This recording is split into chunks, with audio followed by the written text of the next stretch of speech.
Easy go.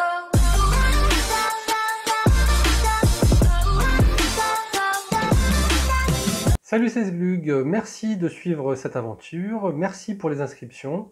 N'oubliez pas d'activer les notifications pour être prévenu des nouvelles vidéos. Merci aussi de commenter, de poussoyer et de partager. En regardant cette vidéo, vous prenez le risque d'apprendre quelque chose et je décline toute responsabilité en cas de surchauffe neuronale. Je pars du principe que vous avez vu les précédentes vidéos. Dans la précédente vidéo, je vous ai montré comment ajouter des dissipateurs de chaleur sur les transistors ou MOSFET, je ne sais pas comment vous les appelez. Dans cette vidéo, je vais vous montrer comment on installe les dampers pour réduire les bruits de l'imprimante 3D. Alors damper, c'est D-A-M-P-E-R. Et si vous cherchez sur Google damper imprimante 3D, vous allez trouver plein d'exemples et vous allez trouver d'ailleurs d'autres tutos. Voilà, un damper, c'est quelque chose qui ressemble à ça. En tout cas les miens. Il y en existe plusieurs modèles. Moi j'ai pris un modèle voilà comme ça. Allez, c'est parti pour le montage. On va mesurer le bruit qu'il y a dans la pièce au repos. Voilà, on est dans les 34-35 décibels. Et maintenant, je vais démarrer le moteur pour le faire tourner vers le bas.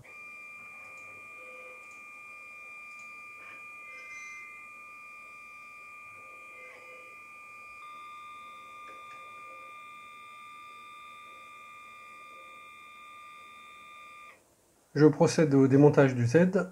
Ok, deuxième vis. Le poids de l'axe est tombé, puisqu'il y a un espace entre l'axe du moteur et la tige filetée.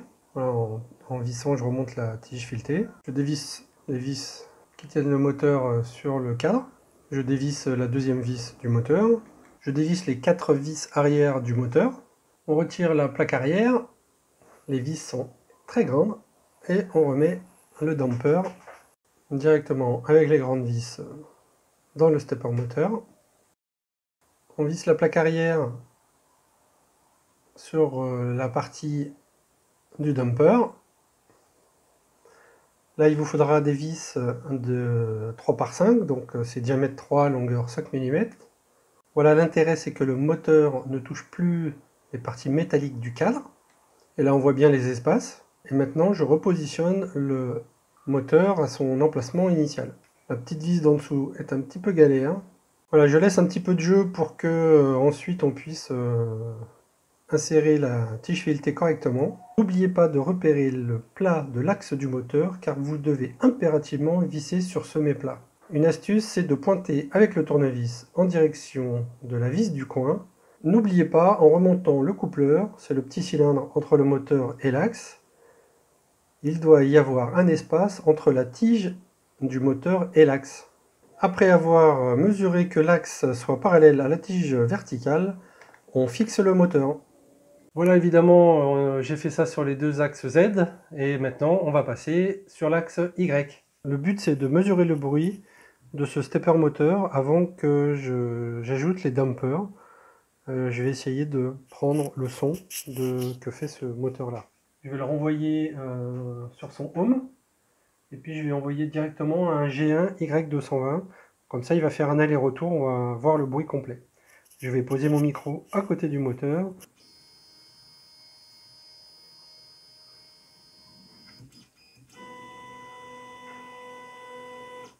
Je n'ai pas le début du montage, mais normalement vous avez tous monté les moteurs. Et au pire, c'est la même chose que le montage, mais à l'envers. Les 4 vis sont les mêmes, il suffit de la déplacer.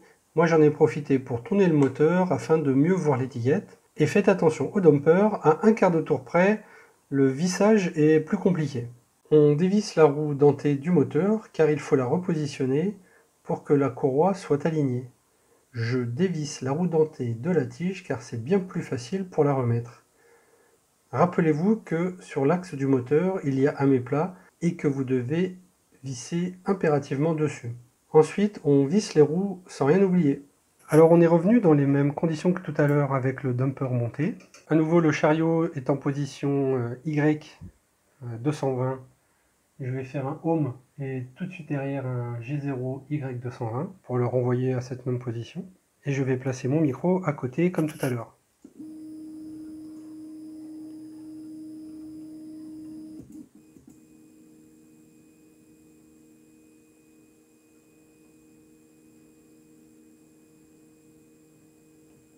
Voilà, en fait, je sais pas si vous avez vraiment entendu les différences, mais en fait, en réalité, on n'entend plus rien.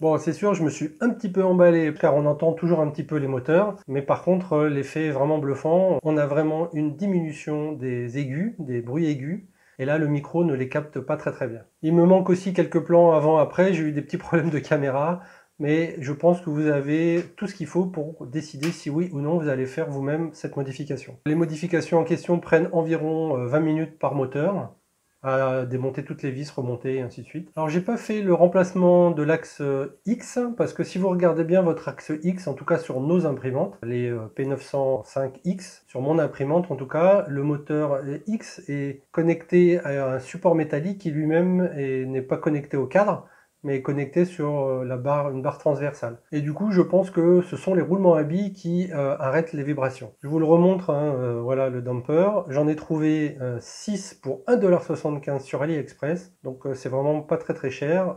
Moi j'en ai du coup utilisé que 3. Voilà, dans cette vidéo, nous avons ajouté les dampers sur les axes Z et Y. Nous avons constaté une diminution du bruit. N'hésitez pas à commenter et à partager. N'oubliez pas de vous abonner et d'activer les notifications pour être prévenu des prochaines vidéos. Si vous aimez ou pour m'encourager, poussoyez.